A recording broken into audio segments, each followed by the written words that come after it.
In this video, I'm going to explain the difference between the dynamic cruise control, the autopilot, and then the full self-driving, which are available with my Tesla that has the full self-driving upgrade. And the first step is, let me explain how cruise control works. So the right stalk here, if you just tap down gently just once like that, it's going to go ahead and set cruise control. There'll be a little speed sign up here and it'll be blue. That's going to turn on the cruise control, set it to whatever speed you're going to. If you want to increase or decrease that speed, use the little scroll button here on the right of the steering wheel. Up is faster, down is slower. And then if you want to decrease the distance between you and the car in front of you, you press to the left, and you see here how it's decreasing or increasing that distance, right? Then if you want to take a step up from that, then if you enable auto steer, and it's going to, please read through this, some helpful information in there you have to agree to, and then navigate on autopilot. Same thing here, agree. Now that's enabled autopilot. So that combines the dynamic cruise control where it'll speed up and slow down, and basically keeping the car in the lane that it's in, which is really awesome. So if you're in stop and go traffic or in the highway and you're on a long trip, takes a lot of that fatigue out of having to maintain all that and focus on it. You can kind of just basically kick back with your hands on the wheel and pretty much let the car drive, and you're just observing. But it is important, you always have to have your hands on the wheel. So one thing that you'll see here is it says, hey, autopilot's been disabled 2 times due to improper use. Full self-driving beta will no longer operate if the autopilot disables 5 times. So I already have 2 strikes. I only have 3 left, and then a privilege that basically I paid $10,000 for, it's now $12,000, goes away. And I say privilege because it truly is, I am a beta tester, right? Most Teslas do not come with full self-driving. You actually have to earn the privilege. So you have to basically show safe driving, get this safety score, and only then will they allow you to be a beta tester. So what's improper use? Here are the top 3 ways that you would get it disabled, getting me another strike, which we definitely don't want to do that. Read the guidelines. If that happens, it's not a good thing for either of us. But basically, if you have the autopilot or full self-driving on and you go over 80 miles an hour, and it's really easy to do. I got the first strike. One of my renters got the second strike, and we both did it the same way, which is we had it on autopilot, and then we needed to just quickly kind of get around someone, and I just kind of punched it and went from like 70 to over 80 before you could even blink. And then it beep, beep, beep, beep, it disabled, couldn't even use autopilot or full self-driving for the rest of the trip. So if you are going to use the autopilot, or when you want to use the autopilot and the full self-driving, what I would like to do is go ahead and have you let me know, and then I can set the speed limit of the car to 80. The only downside of that, besides not going over 80, is it does take it from sport mode to chill mode. So instead of being like an insane rocket ship that's probably faster than most people would ever want to go, it puts you in chill mode, which is still faster than most cars, but definitely a reduced power output. And then, but locking that speed limit at 80 would assure that that would never happen, right? The other way that it gets disengaged is if you don't keep your hands on the wheel, it'll sense it, right? And then it'll actually start beeping at you saying, hey, apply slight pressure to the wheel. And then you have to put your hands back on the wheel, give it just a slight, like if you do it too much, it'll actually take it out of autopilot. So you got to hit that sweet spot. Smart thing to do, just keep your hands on the wheel, right? Because at the end of the day, you're still ultimately responsible. And it does weird things. Like I've had this for 3 months, and I would say twice it sensed something that wasn't there.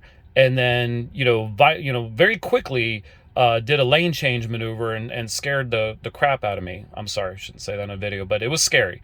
And then the other thing it does sometimes, which is less scary and less potential to cause an accident, but it'll do what's called phantom braking. It just thinks it sees something and it'd rather err on the side of being safe, which is good, right? But then all out of nowhere, the car will start braking. So always be ready to take over control, and don't get too comfortable.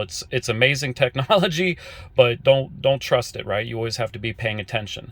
The other 2 ways, so forced engagement, if you take your hand off the wheel. Also, it's got a little camera here, up here that Tesla put in. It's not recording you, at least they say it's not recording anything and nothing's getting sent to Tesla. But what it is doing is it's watching you. And if you get distracted, if you take your eyes off the road for too long to look at your phone, do something on the screen, talk to the passenger next to you, it'll start beeping at you. And then you have to not only start looking at the road, but it wants you to kind of touch the wheel again. So if you ignore those warnings, you'll get that forced disengagement. All right, now let's enable the full self-driving. So what the full self-driving does is it gives you autopilot, plus now the car, and there's an even more big disclaimer here that you got to sign off on. Again, please read all of that.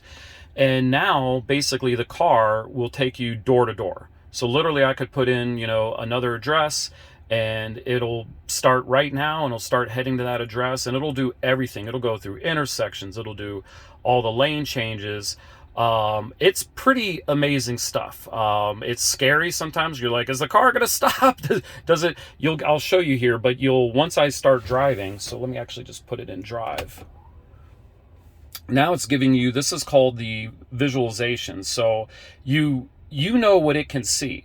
So it can see here, my street, and as we get closer, it'll see the cars. So if you're watching this preview and you're like, does it see that car? Does it see the street ends or whatever? Does it see that stop sign? Does it see that traffic light? You'll know. You can actually see the cars in front of you, and when they brake and their brake lights go on, you can see that it sees that. It's pretty amazing, okay? The only thing where I don't really, on-ramps on highways, it can do it. A little scary, not for the faint of heart, but I actually tried to navigate somewhere and let it do the whole thing. Four-way stops are a little scary. Supposedly it just had an update to better determine its place in line. But, I basically will let it do most of the driving, but then just in kind of situations where I want a human in charge, that's when I take over. And speaking of lights, so also probably want to enable this here. Let's see. Why is it? Oh, car must be in park. And now I can enable here traffic lights. So this is basically seeing stop signs and traffic lights, without that enabled, if the car in front of you stops at the light, then it'll stop. But if you're the first one to the light and you don't have that on, it's going to go right through the light. So you definitely want to have that turned on. So let me give you a quick demonstration. So basically I have it set, I think I set it, let's go back. Oh, I forgot to show you some other things. So full self-driving profiles, you can kind of figure this out. It tells you, what it'll do, but do kind of come and check in here. And this will also have some additional settings, so you can kind of play around with that, and it'll just make it more aggressive or less aggressive with the autopilot.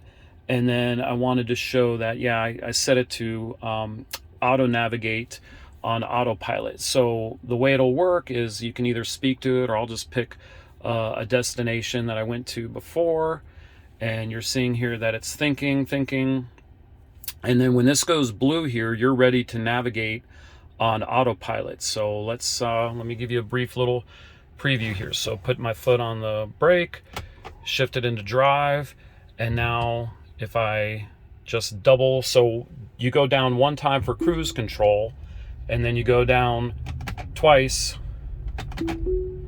for the full self-driving. Let me slow it down a little bit. And when you have that blue line, that's full self-driving. If it's an autopilot, you'll see two blue lines surrounding it, so that's how you know the difference.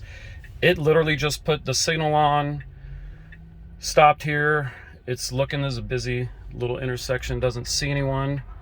And now it is driving down the street. I'm actually there's a busy highway here. Oh, see, that's a little warning because I didn't have my hands on the wheels. That's what that looks like. Saw the median, put the signal back on. Lots of traffic, and you'll be able to see what it sees. Sees that stop sign right there. Looking. It's a little scary because there's a, oopsie, right there. I would have just crashed. So definitely need to pay attention and always be ready to jump in. Let me pull out here on the highway. Put that autopilot back on. And then if you want to change lanes, I just press to the left, and it looks and says, okay, it's clear. I'll go ahead and get over. And if you want to come out of autopilot, then you just press up, and now it just came out of the, or full self-driving. I sometimes get those terms mixed up. Anyways, I hope that was helpful and you now understand the differences, and